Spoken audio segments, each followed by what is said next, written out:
AI right now is still being propped up by venture capital. Traditional career advice is broken. In today's video, I'm going to be telling you 5 things that I am learning and I want to share with you to help you be ahead in this new future of work. Hi guys, welcome back to my YouTube channel. If you're new here, I'm AJ and I make content on lifestyle, career, and just share what I'm learning in my daily life with hopes to entertain and inspire you. So welcome. With this video, I'm starting a new series on the future of work. Everyone keeps telling you to learn how to use AI. They keep telling you to upskill if you're going to survive in this future of work. I'm going to tell you 5 things that I'm learning that you actually need, and one of them has nothing to do with technology at all. It is no longer news that traditional career advice is broken. The job market is in shambles. Layoffs every day. Every week we're hearing layoffs in tech, in different industries, and employers are saying the same thing. What is the cause? AI. So the first thing I'm seeing that is essential is building a personal brand. Right now, your personal brand, think of it as your career insurance policy. I recently saw news, I'm in the investing space, right? And I recently saw news about someone that is an influencer but was hired to be a partner in a VC firm. And the person was hired because they feel like right now we're at the intersection where like the influence you have in your, let's say your lifestyle or just the brand that you have can help you to maybe be a better investor, for example. That's just one example. I've seen other examples where employers hired someone specifically because of your personal brand. Like people are paying experts just because of their personal brands, right? There's something that is also maybe I've not thought about so far. You know how there is search engine optimization, and basically what that is tailoring your website to be able to be easily findable on Google, for example. But because the workflows that we use these days are changing, so right now, if you want to buy something, most likely there's a high percentage that instead of just going to a Google search bar, you would go to any AI agent like maybe ChatGPT or Claude and ask a question. So, for example, imagine people are looking for the top experts in a particular field, in a particular industry, in a particular country. If you have a personal brand that is well intentioned, you are now discoverable in a way that traditional search wouldn't do for you, right? So now your brand is legible to both humans and AI systems as well. So that is something that is very, very crucial in this day and age. And I think the disconnect I'm seeing is in building a personal brand, there is a tendency to want to come on and just be an expert. That's, you don't have to come on and be an expert. All you have to do is share what you're learning, share what you're using, share what works for you, right? There is a beauty with building in public, right? So please take that seriously. Build a personal brand today. There's something I'll add for caution as well. A lot of people, around like 38 to 40% of people, have said that maintaining a personal brand has caused them like stress or burnout. So it's important to do what you know you can keep up, what is consistent. So for example, let me give you a practical example. Maybe you're in a particular field and you tend to go for events, conferences, workshops. Maybe you go on LinkedIn and all you're doing is essentially just sharing what you've learned from the events. So you're not saying, oh, I know this, I know that. You're just sharing what you've learned, right? And in doing that, people will start to recognize you as someone that is interested in this particular space or not. So that's something to consider. So just be intentional about building a personal brand today for the future of work. The next thing I would say is lean into your expertise, right? So I have asked a couple of people and I've had conversations with different people about just like how can you differentiate yourself in this day of AI, because it just seems like knowledge work is changing rapidly. Like any job that you can do on a computer, AI is coming for it, right? And that is fair. That is has some semblance of truth to it, right? But I think one thing to also know that people are paying for specialist advice. People are still paying for specialist advice. I saw a stat that says that specialists now command a premium fee of 30 to 40% compared to generalists, right? And it's a case for both, right?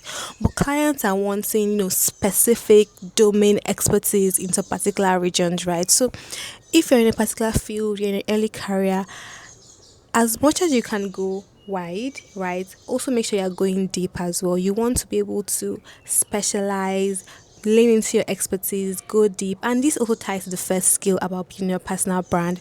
So if you are currently thinking that, oh, but I don't have any expertise, just think about it. What is the thing that people already come to you for?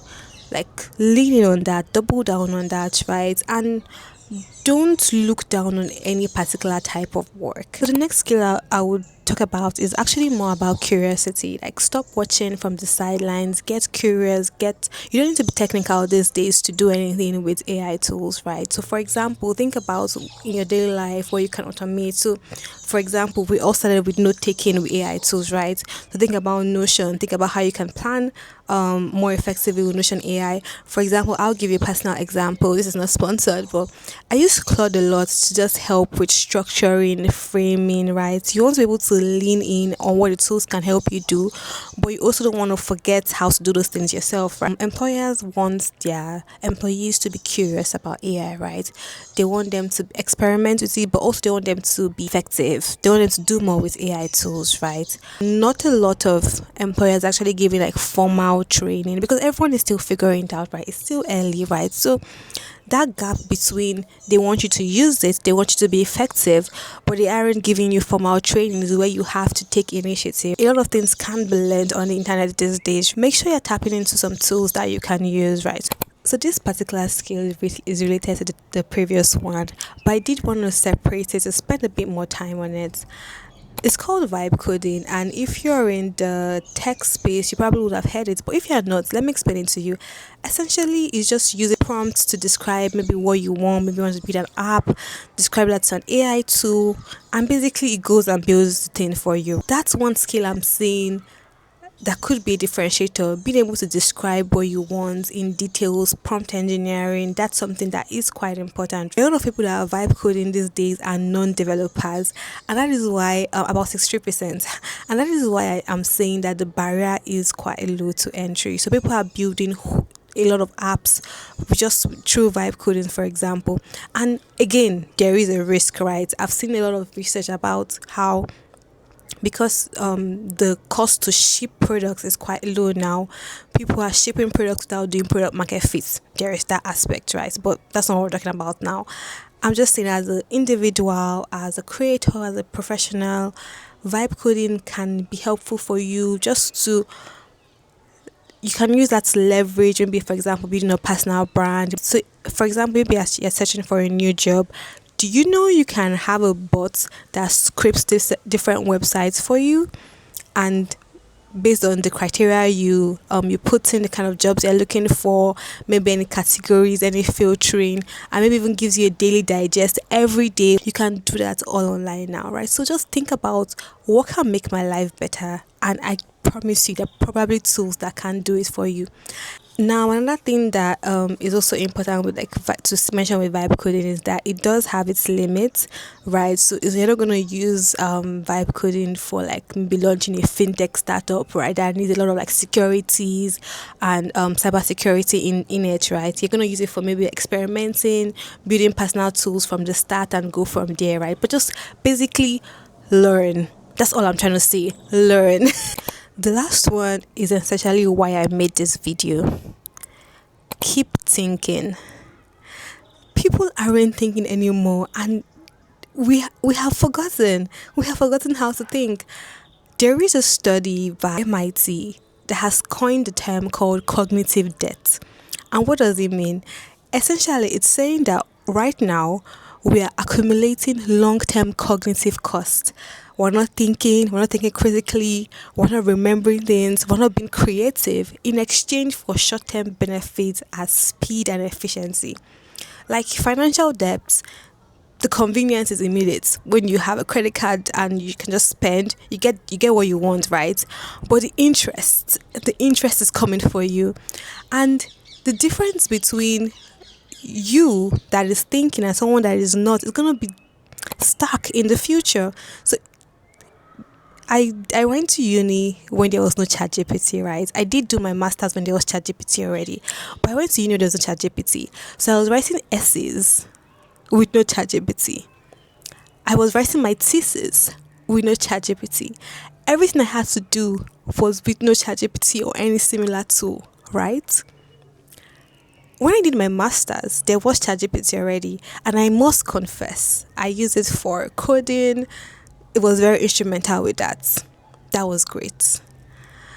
But there comes a time that you can't be continually dependent on these tools. Now, remember, I had said earlier that you should experiment with it, learn how to use it for your advantage. That is good, but there needs to be a balance. You need to ensure you're thinking. So, for example, I would share this with you. Maybe you want to say, to ensure that I'm still thinking, I'm still being able to construct sentences without using ChatGPT. I can write an email without using ChatGPT. Maybe you can just have a personal project. An example that says, okay, every week I'll write 500 words or 1,000 words, right? Just something little to ensure that you are still exercising your brain. Because there comes a time, and this is a minor segue, but I will go into it. AI right now is still being propped up by venture capital. Yes. As I mentioned earlier, Anthropic, well, I don't know if I mentioned this, but Anthropic just raised, how much was that? 65 billion? Series what H? If you're not in the venture capital world, essentially they have raised from a series A to a series G and a seed and a pre-seed before that. And they raised 65 billion. I don't know how much, like, I don't know if you can understand how much money that is for a company to be raising. And right now they are valued, meaning the value of that company based on that round is like 900 or something billion. It is crazy amounts.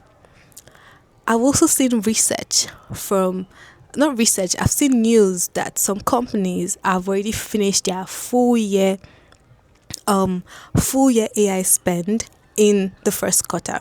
Why am I saying this? It links to what I'm saying. Just stay with me. They've already used their full year AI spend in the first quarter. Essentially, what this means is that AI is expensive. We're not seeing the real cost right now because it's still subsidized by venture capital. There will come a time, that is my hypothesis, but there will come a time when companies would have to reduce their spend on AI. So all those your premium accounts might reduce just a bit. All those your premium, you might start having limits. You know, when you're on a free plan and it says, oh, you cannot send any messages till 10 p.m. So imagine you have a deadline, but you cannot send any messages to the next day. What's going to happen? Please, my people, keep thinking, right? So keep thinking. The future of work is going to reward people who use AI, who can think alongside it, not just fully dependent on this. And don't even let me go ahead into my next video topic, but essentially ensure you're reading books, you're having harder conversations, you're probing, basically you're questioning things. So for example, imagine maybe you used a particular AI tool to do some research, right? It gives you the data. You just take it in word for word. You don't probe, you don't essentially stress test that. You're not learning. Think of how we learned back at school, right? Okay, or how I learned back at school. What I did was, maybe I had a topic I was learning, like they will give you questions to answer on it, right? So you will learn, you will study, you explain to someone. So basically, as you're doing that, you're stress testing the knowledge you have, and that's how it stays in your head. If all you're doing is just taking everything the AI tool is giving you without studying, without learning for yourself, that is going to be detrimental. So please and please, the final skill that is going to set you apart in this future of work is to keep thinking. And with that, I'm done for today.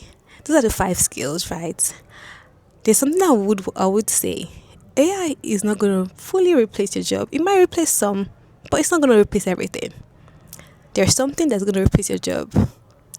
That's what I'm going to talk about in my next video. So make sure you come back for that. And don't forget to like, share this video, comment, let me know your thoughts. If you have any opposing views, if you have any contrary views, let's discuss. And yeah, don't forget to subscribe. Okay, bye.